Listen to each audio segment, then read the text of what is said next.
There is a stretch of highway in the American West where the nearest town is 40 miles in either direction. The cell signal disappeared an hour ago, and the only thing breaking the dark is your own headlights, cutting a narrow corridor through the scrub and the silence. Most people who drive that kind of road drive it fast. They keep their eyes forward. They keep the radio up, and they don't think too hard about what's out there past the shoulder. Most people. I drove that road for 11 years. I drove it in daylight, and I drove it in the dead of winter, and I drove it in the kind of August heat that makes the pavement look wet a quarter-mile ahead.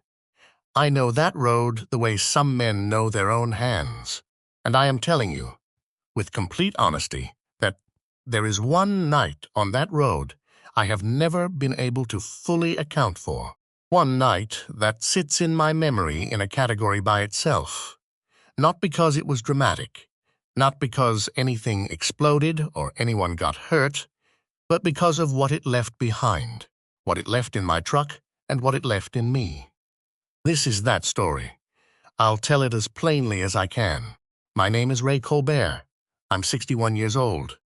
I spent the better part of 3 decades driving commercial freight through the interior Southwest.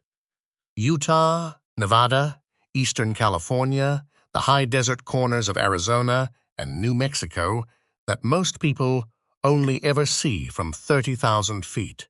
I drove for a company out of Grand Junction, Colorado for most of that time, regional hauls. Nothing international, nothing glamorous. Furniture, hardware, agricultural supply.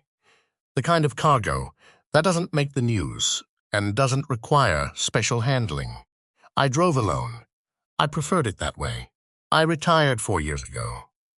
Partly because of my knees, and partly because I'd done the math, and realized I had spent approximately 1/3 of my adult life sitting in a truck cab, which seemed like enough. My wife, Carol, and I live in Moab now. We have a dog named Gerald and a small garden that I'm only mediocre at maintaining. By most measures, my life is quiet and ordinary and fine. But there is one night I still think about. I think about it when I'm driving after dark, which I try not to do anymore. I think about it when the house goes very quiet and the dog won't settle. And I think about it every time I open the small wooden box on the top shelf of my closet, where I keep the one thing I took out of that truck, the one thing I have never been able to explain and have never been able to throw away. I'm going to tell you about the night I picked up a passenger on Highway 50 in central Nevada. A woman I never got a real name from, and what happened in the hours after I dropped her off at a junction that, by every reasonable physical accounting, she should not have been able to reach on her own. I want to start with the route, because the route matters. Highway 50 in Nevada is sometimes called the loneliest road in America. That's a marketing phrase. Something they put on a state tourism pamphlet back in the 80s. But the thing about marketing phrases is that sometimes they just happen to be accurate. Between Ely in the east and Fallon in the west, you are looking at roughly 250 miles of 2-lane blacktop crossing basin after basin of high desert, climbing over mountain range after mountain range, passing through towns that are barely towns. Eureka, Austin, Fallon, with 50 or 60 miles of absolute nothing between each one. There are no services. There are no rest stops. There is no interstate, no bypass, no alternate. There is just the road and what's on either side of it, which is mostly sagebrush and silence, and the occasional antelope standing in the dark, looking at you like you're the strange thing. I ran that stretch maybe 40, 50 times over the years. It was never my favorite, not because it was dangerous. The road itself is well maintained and the traffic is light, but because of the particular quality of its emptiness. Some empty roads feel restful. Highway 50 at night felt like something else. It felt like being the only thing moving in a space that was paying close attention to whether you kept moving or stopped. I had learned, over years of driving it, to follow 3 personal rules on that road. I fueled in Ely before I started the crossing. I did not stop unless the truck required it, and I did not pick up hitchhikers. That last rule wasn't company policy. The company didn't care what I did, as long as the cargo arrived on time and undamaged. It was my own policy, developed from common sense and from a few stories I'd heard from other drivers over the years. You don't stop for strangers on an empty road at night. That's just practical. That's just how you stay out of trouble. I broke that rule once, just once, in the spring of 2009. And I have spent the 15 years since then, turning over what happened that night, looking at it from different angles, trying to find the explanation that makes it fit neatly into the world I understood before I stopped. I haven't found it. Here is what I know. The night was a Thursday in late April. I had picked up a load of commercial bathroom fixtures, sinks, toilets, that kind of thing, from a manufacturer outside Ely, and I was hauling them to a distribution warehouse in Fallon, a run I'd done probably a dozen times. The load was secure, the paperwork was clean, and I was running about 20 minutes ahead of schedule, which felt good. The sky was clear. There was a moon, not full but close, bright enough that you could see the shapes of the mountains against the stars on either side of the highway. It was cold, maybe 35 degrees outside, which is normal for that elevation in April. The cab was warm. I had the radio on, a talk program out of Reno that fades in and out depending on where you are in the basin sequence. And I was maybe 40 miles east of Austin when the signal dropped, and I switched to a playlist. I kept on my phone. I had been driving for about 4 hours at that point. I wasn't tired, not really. But I was in that particular phase of a long drive, where the road starts to feel automatic, where your hands and feet are doing the work without you actively directing them, and your mind is doing something else entirely. I was thinking about nothing in particular. I was just driving, and then I saw her. She was standing on the right shoulder of the highway, maybe 100 yards ahead of me. My headlights picked her up incrementally as I closed the distance. First, just a shape, then a standing figure, then a woman in a dark coat with what appeared to be a small bag over one shoulder, facing the road, not waving, not gesturing, just standing there, waiting. My first instinct was to do nothing. My foot didn't go to the brake. I registered her the way you register a road sign. She was information, not a decision. And for the first second or two, I didn't make a decision. I just watched her come into sharper detail as I got closer. She was maybe 40 years old, I thought, or somewhere in that range. Dark hair. The coat was a heavy one, canvas or wool, belted at the waist. She had good boots. She looked, I remember thinking, like someone who had been traveling, not someone who was lost. There's a difference, and you learn to read it after enough years on the road. She wasn't panicking. She wasn't flagging desperately. She was just standing there with a quiet, self-contained patience that I found, even in those first few seconds, slightly unusual for someone alone on an empty highway at 11:30 at night. I slowed the truck. I don't know exactly why I did. I can reconstruct a rationale after the fact. She was a woman, alone in the middle of nowhere, in the cold, and stopping to check on her was the decent human thing to do. That's all true. But I'm not entirely sure that's what drove my foot to the brake in that moment. There was something about the way she was standing. Something about the absolute stillness of it. I slowed the truck and pulled onto the shoulder about 30 feet ahead of her, and I sat there for a moment, with the engine running, watching her in my mirrors. She walked up to the passenger side, unhurried. No jog, no rush, just a steady, deliberate walk. She came up even with the door and looked up at me through the window, and I rolled it down about halfway. She said, "I appreciate you stopping." Her voice was calm, not grateful in an effusive way, just acknowledging the fact of what I'd done, like she had expected it, or at least wasn't surprised by it. I said, "Where are you headed?" She said, "Austin Junction would do." Austin Junction is where Highway 305 branches south off the 50, heading down toward Tonopah and eventually into the lower desert. It was maybe 45 miles back the way I'd come from Austin, which was west of where I'd picked her up. But that made sense if she'd been walking the wrong direction or needed to backtrack for some reason. I didn't ask her to account for it. It wasn't my business. I said, "That's back east." "I'm going west," she said. "I know, but you could drop me at the junction.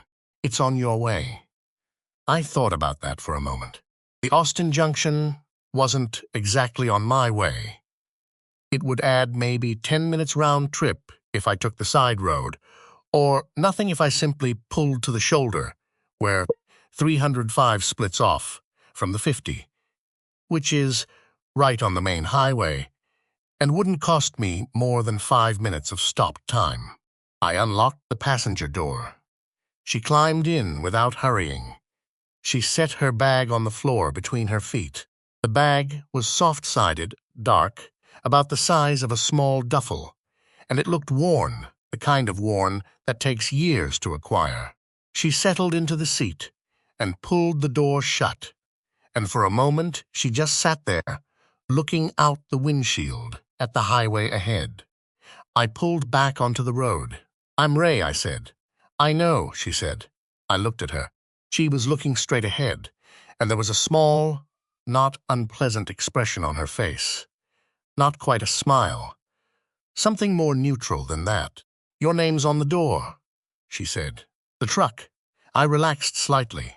That was true.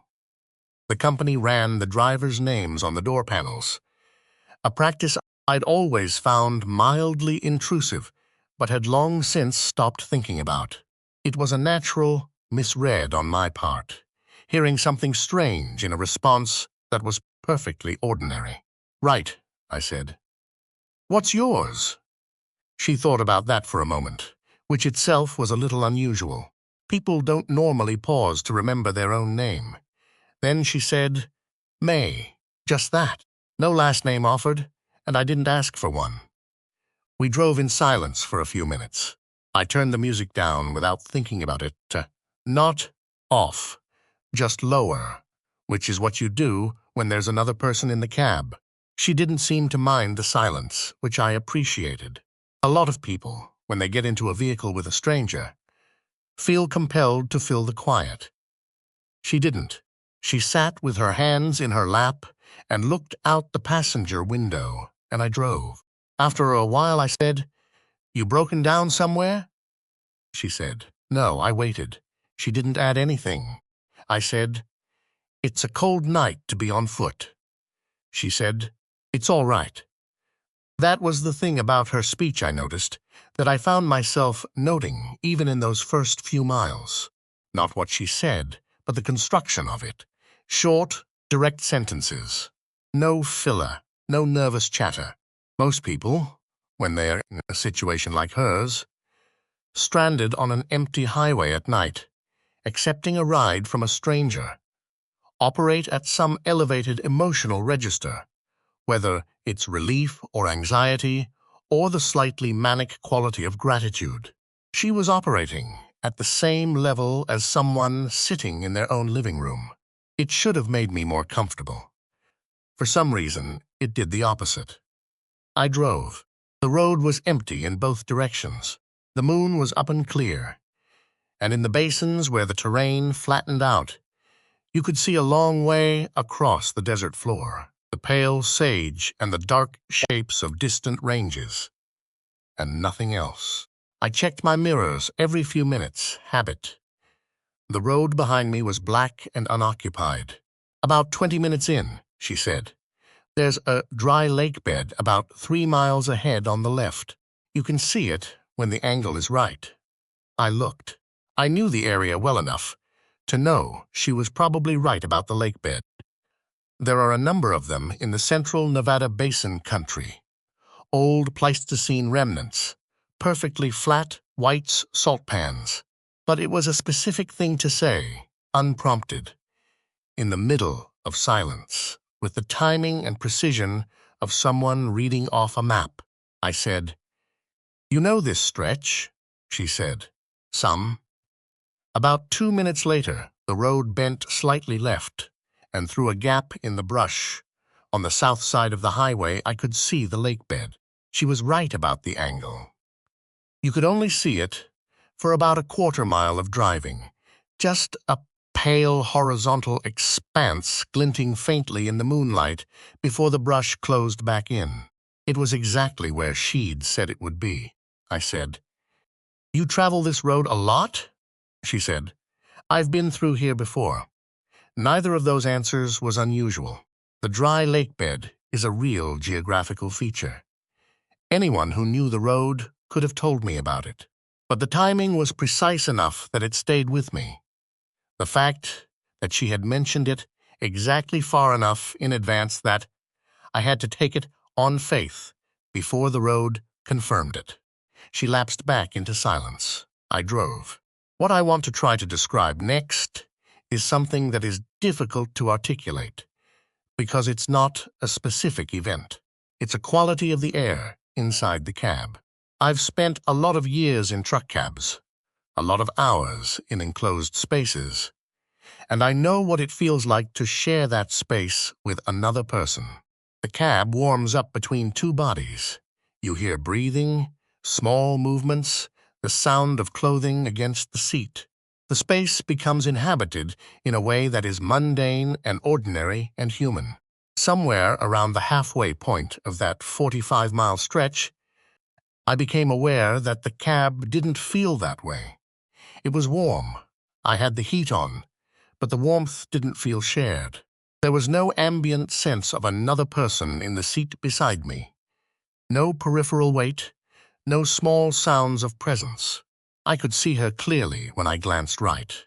She was there, but the feeling of her being there, the atmospheric fact of it, was absent in a way I couldn't account for.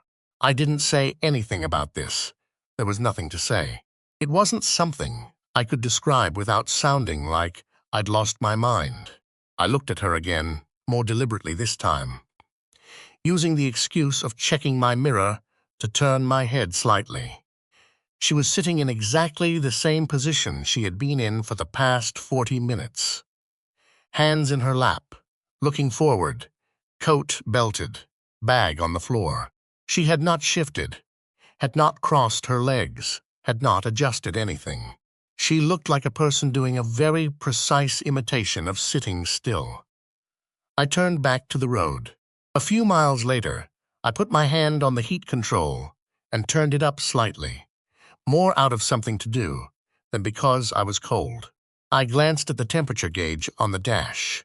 It was reading normal. I looked at the outside temperature display on the console. 34 degrees, which was about what I expected. Then I looked at the cab temperature gauge. I keep my cab at about 68 degrees on a cold night. The display was reading 68, but the area around the passenger seat. And I noticed this because I reached over to adjust the defroster control on the center console, and my arm passed through that space. Felt considerably colder than the rest of the cab. Not dramatically cold, not painfully cold, but measurably, clearly colder than the air around my own seat. I set the defroster and straightened up and put my hands back on the wheel, and I did not look at her for a while. I fixed my eyes on the road, and I drove and I thought about what I was thinking about, which was mostly that I needed to not be thinking about what I was thinking about. She said, "The junction's coming up in about 4 miles. I said, "I know." She said, "You can just pull to the shoulder where it splits. You don't need to go down the side road."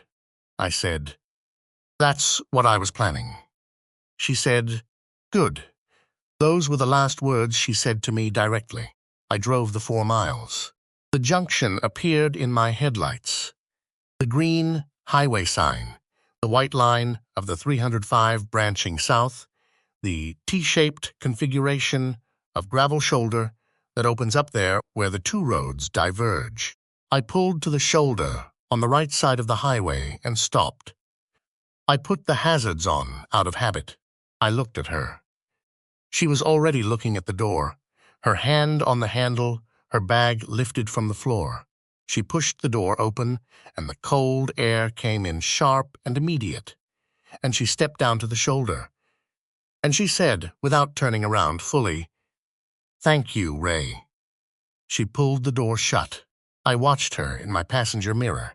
She walked around the front of the truck and across the highway and onto the gravel apron at the start of the 305. Then she walked maybe 20 feet south on the shoulder of that road and stopped.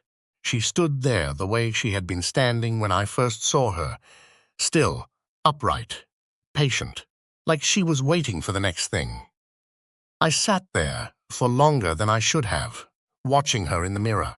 After about a minute, I put the truck in gear and pulled back onto the highway and started west again. I drove for maybe 3 minutes before I thought, what happens to her out there? Highway 305 South is not a busy road. At 11:30 on a Thursday night in April, there might be 2 or 3 vehicles on it between Austin and Tonopah. And Tonopah is more than 100 miles south. She was standing on gravel in the cold with a small bag, and there was nothing at that junction. No town, no structure, no light, in any direction. I almost turned around. I had my foot on the brake. I was watching my mirror and thinking about whether to turn around, and I was also aware that I had been watching my mirror for about 2 minutes and had not seen the junction yet, which I should have by that point, given how far I'd driven. The road behind me was empty and dark. I strained to pick out the retroreflective flash of the highway sign in the mirror, the white line of the 305's opening, the pale of the gravel shoulder. Nothing. I slowed down more, enough that the engine dropped a gear, and I kept watching the mirror.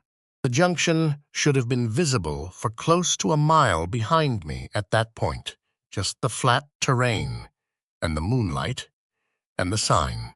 I could see the road behind me for what looked like a long way. There was nothing there, just road and desert and the dark.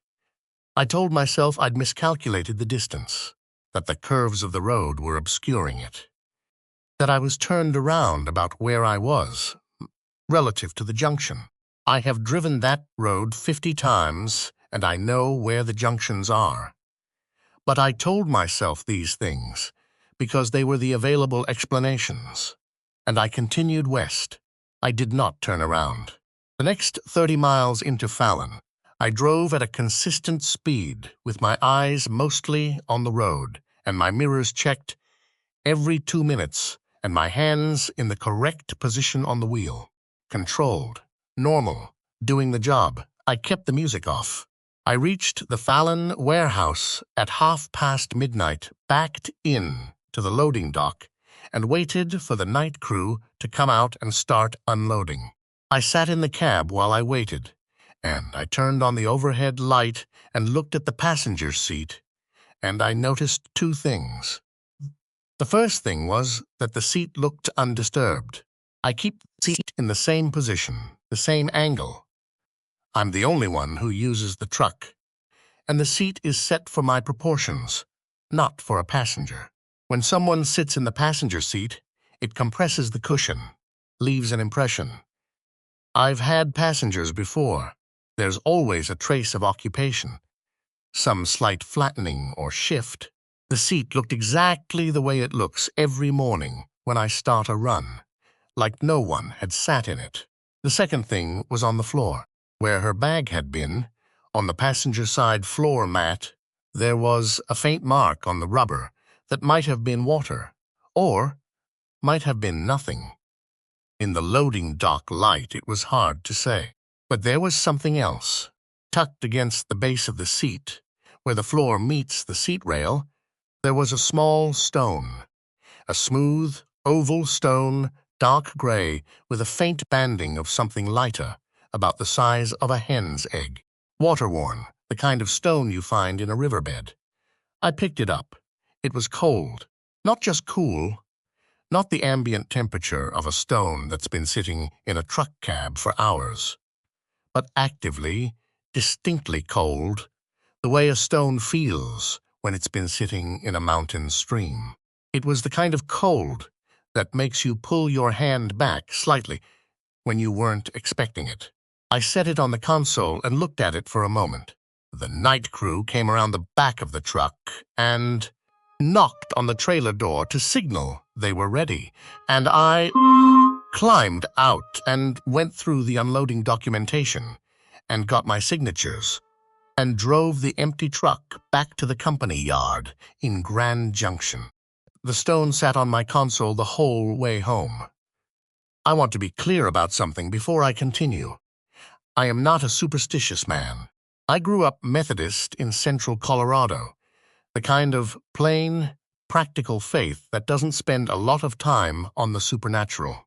My father was a dry goods manager, and my mother was a school teacher, and the world I grew up in was a world of clear explanations and practical solutions. I have never believed in ghosts. I have never read ghost stories or horror fiction or anything of that kind. When something happens that I can't explain, my first, second, and third instinct is to look for the ordinary explanation. And my general experience of life is that the ordinary explanation is usually correct. So I want to be precise about what I did in the weeks after that night, and what I found.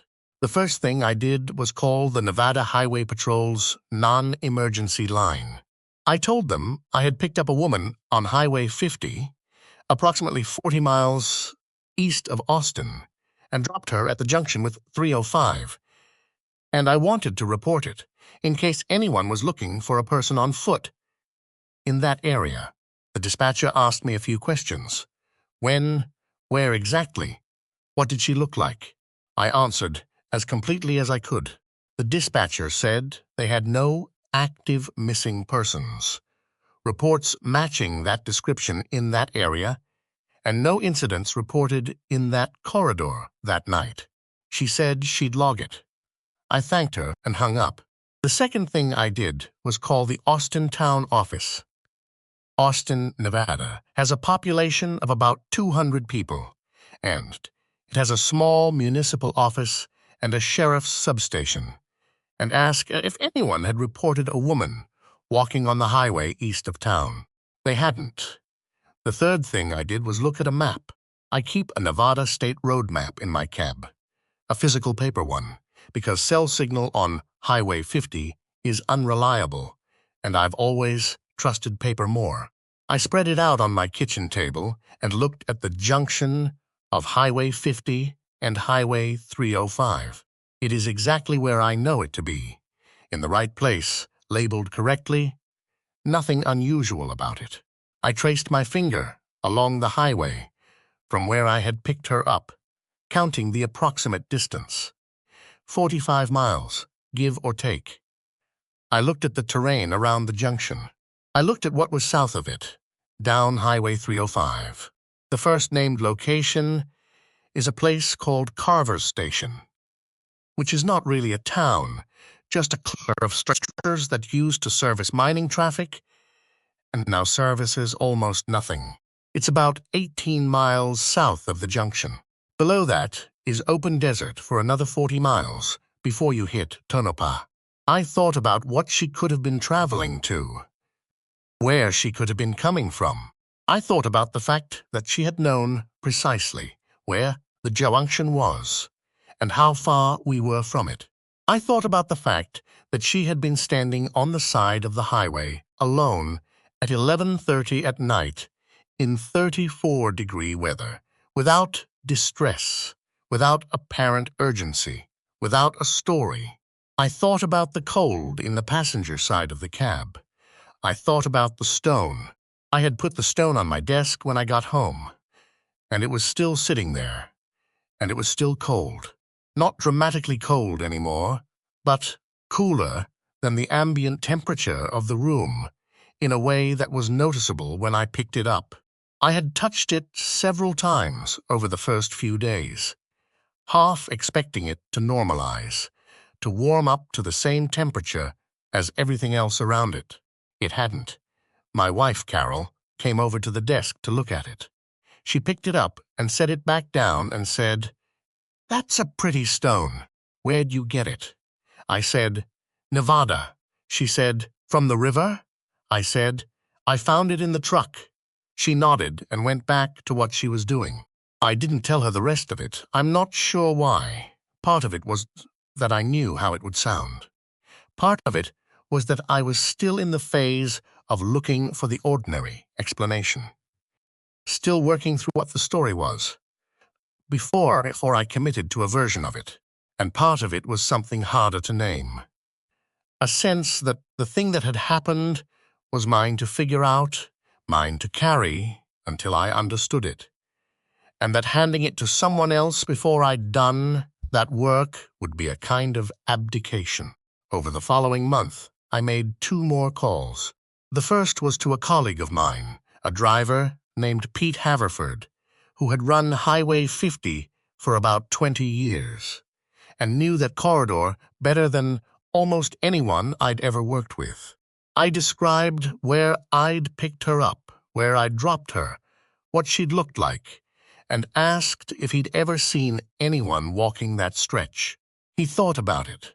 He said he'd seen people broken down over the years, seen vehicles on the shoulder, seen hitchhikers a handful of times over 2 decades, but had never picked one up.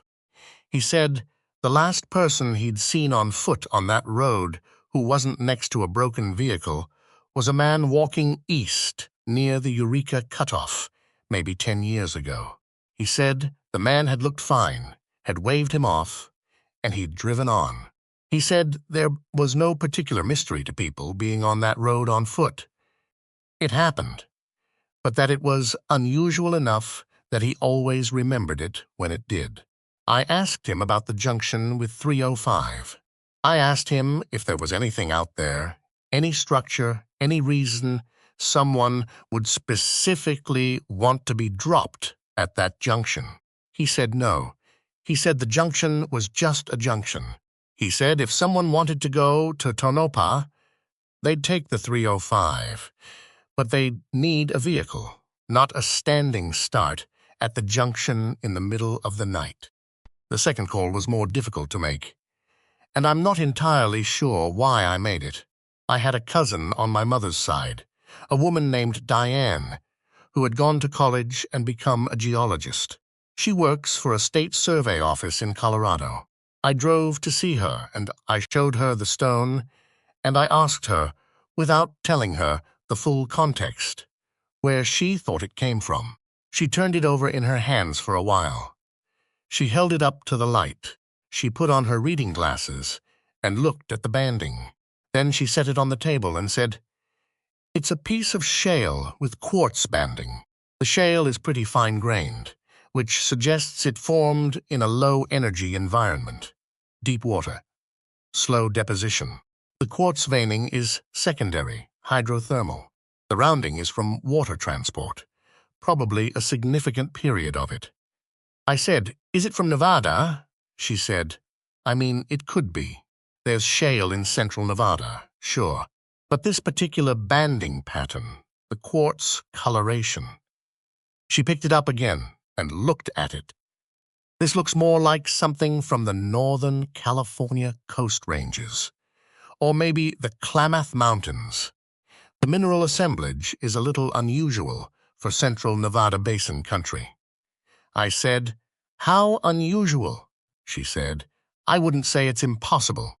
I'd just say if someone told me this came from the basin and range country east of Fallon, I'd want to know more about where exactly."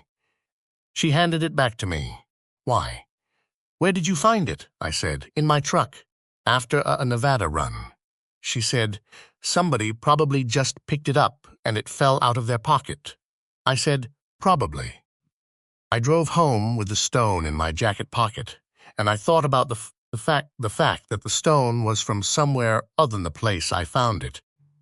And I thought about the woman who had been sitting in the seat above it. And I thought about the fact that the seat had looked undisturbed and the stone had been cold.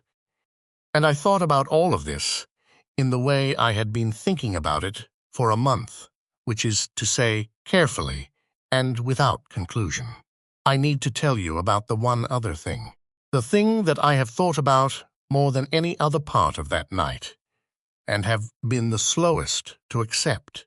About 6 weeks after the night on Highway 50, I was running a different route. A haul from Grand Junction to Winnemucca, Nevada, which takes you through a different part of the state. And I stopped for fuel in Elko. I went inside the station to use the restroom and get a coffee, and while I was waiting for the coffee at the counter, I picked up a copy of a regional Nevada newspaper that was sitting in a rack by the door. It was a small paper, the kind that covers 3 or 4 counties and runs mostly local news. Land sales, water rights disputes, local government, that kind of thing. There was a short item on the 3rd page. It was maybe 4 column inches, no photograph. The headline was something like, "Woman reported missing near Austin Junction." I stood at that counter, and I read the whole thing. The item said that a woman had been reported missing by her family in the weeks prior, that she had last been seen in Reno, and was believed to be traveling toward eastern Nevada. It gave a physical description: dark hair, medium height, early 40s, traveling with a small bag. It said she had been reported missing approximately 3 weeks before the date on the paper. 3 weeks before the date on the paper. I did the calculations standing at that counter. The paper's date was about 5 weeks after my run. 3 weeks before that put the missing person report at about 2 weeks after the night I had picked her up. I read the item again. There was a contact number for the Sheriff's Department in Lander County, which is the county that contains Austin. I took the paper to the counter and paid for it and my coffee and went back to the truck and sat there for a long time. I called the number. A deputy answered. I explained who I was and what I was calling about, and that I might have some information. He took my name and number and said someone would call me back. No one called me back that day. I called again 3 days later and left a message. The following week, a detective from the Lander County Sheriff's Office called me. She was businesslike and careful and asked me a series of questions that I answered as completely and honestly as I could. She asked me to describe the woman I'd picked up. I did. She asked me to describe exactly where I'd picked her up and where I'd dropped her. I did, as precisely as I could. She asked if the woman had said anything about where she was going or where she'd come from. I told her what May had said, which was almost nothing. The detective went quiet for a moment. Then she said, "Mr. Colbert, the woman we're looking for was reported missing 4 weeks before the night you're describing." I said, "I don't understand." She said, "She was reported missing in Reno in the last week of March. The night you're describing is late April." I said, "That's about a month." She said, "Yes." She paused again. "That doesn't necessarily mean anything. People go missing and then turn up somewhere, and there's a gap, and sometimes we never fully account for the gap. I'm not drawing any conclusions. I just want to make sure I have the timeline right. I said, "Does the description match?" She said, "It matches well enough that I'm going to look into it." I said, "Was she found?" "The person who was reported missing." The detective said, "I'm not able to share that with you right now, Mr. Colbert, but I appreciate you calling. If you think of anything else, please don't hesitate to reach out." She thanked me and ended the call. I never heard from the Lander County Sheriff's Office again. I called once more, about a month later, and was told the matter was still under review.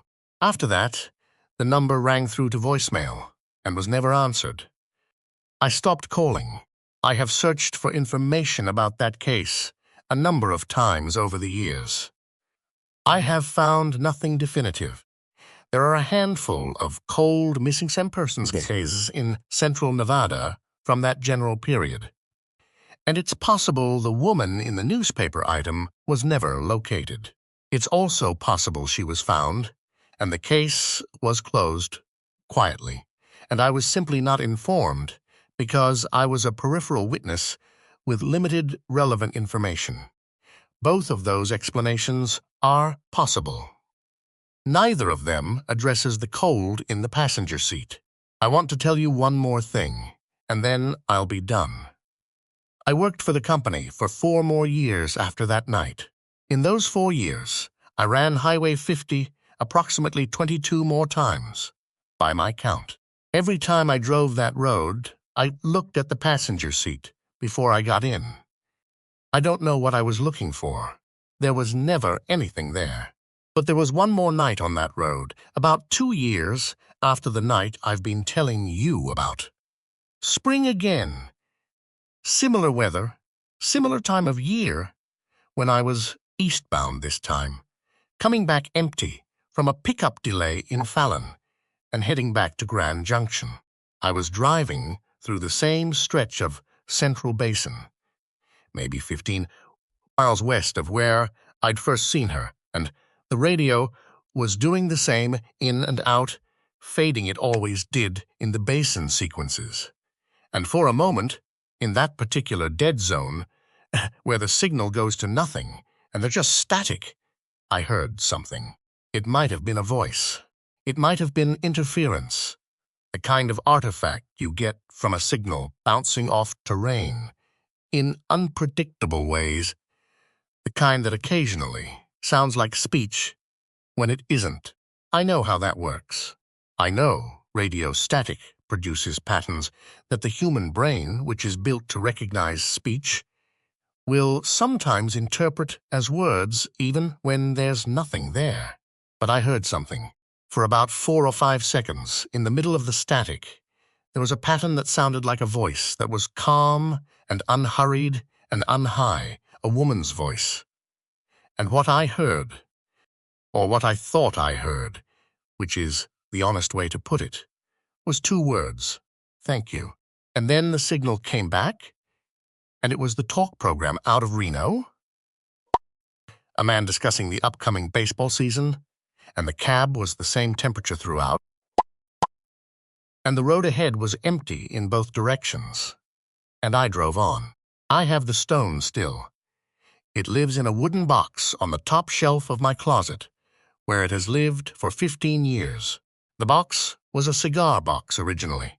I cleaned it out and lined the bottom with a piece of felt I got from Carol's sewing basket without telling her why. Every few months I open the box and pick the stone up and hold it. It is still cooler than it should be. Not dramatically, not shockingly, just enough that you notice. Just enough that it is not the same as any other stone. I don't know what happened on Highway 50 in April of 2009. I have thought about it for 15 years, and I have not found an explanation that satisfies all of the facts as I experience them. The woman was there. The seat was undisturbed. The stone was cold and came from somewhere else. The junction behind me was not visible when it should have been. The sheriff's detective said the woman she was looking for had been missing for 4 weeks before the night I described. What I know how to say is this. In 30 years of driving, I saw a lot of things on a lot of roads. I had a lot of long nights and a lot of strange moments. The kind of mundane weirdness that happens when you spend enough time in enough places. Most of it I can account for. Most of it has a story that fits the world I know. That night doesn't fit, and I have decided, at 61 years old, that I am not going to spend the remaining portion of my life trying to make it fit. I have a wife and a dog named Gerald, and a garden I'm mediocre at maintaining, and that is a life that is good and full and real, and I am grateful for it. The box on the top shelf of the closet is part of that life now. The stone inside it is part of that life now. But I'll tell you honestly, I don't drive after dark anymore. Not if I can help it. Not on empty roads. And when I'm in a car at night, and the road is straight, and the desert is dark on both sides, and the radio is between stations, and I see something on the shoulder ahead. A shape, a figure, a pale face in the headlights. I keep my foot exactly where it is. I don't stop. I don't know if that's the right thing to do. I don't know if stopping was the right thing to do 15 years ago, when I first saw her standing there in the cold with her bag, and her stillness and her patience that didn't fit the situation she was in. I can tell you that I've turned it over in my mind more times than I can count, and I still don't know whether what I did that night was an act of ordinary decency or something else. Something I didn't have a name for. I'm not sure I want to know. What I know is that she said, "Thank you," at the door of the truck when she stepped out, and maybe 2 years later, through static on a desert highway in the middle of the night, on a radio that was tuned to a program out of Reno. Whatever she was, wherever she was going, she was grateful. I suppose that has to be enough. There are highways in this country that are genuinely lonely. Not lonely in the tourist brochure sense. Not lonely in the way that sells postcards and rest stop memorabilia. Lonely in the literal sense. Genuinely, functionally empty for long stretches. In a way that puts you in a relationship with the landscape that most people spend their whole lives avoiding. When you drive those roads enough times, you understand something about them that's hard to put into words. You understand that the emptiness is not neutral. It has a quality, a presence. It is not the absence of things. It is, in its own way, a thing. Ray Colbert drove Highway 50 through central Nevada for 11 years. And he knows the difference between an empty road and a road that is waiting. He can't fully explain what the difference is. He just knows he learned to feel it. If you drive that road yourself, and you drive it at night, and you see someone standing on the shoulder, still, patient, with a bag over one shoulder and boots on her feet. I am not going to tell you what to do. That decision is yours. But I'd drive with the windows up, and I'd check the passenger seat carefully after, just to be sure.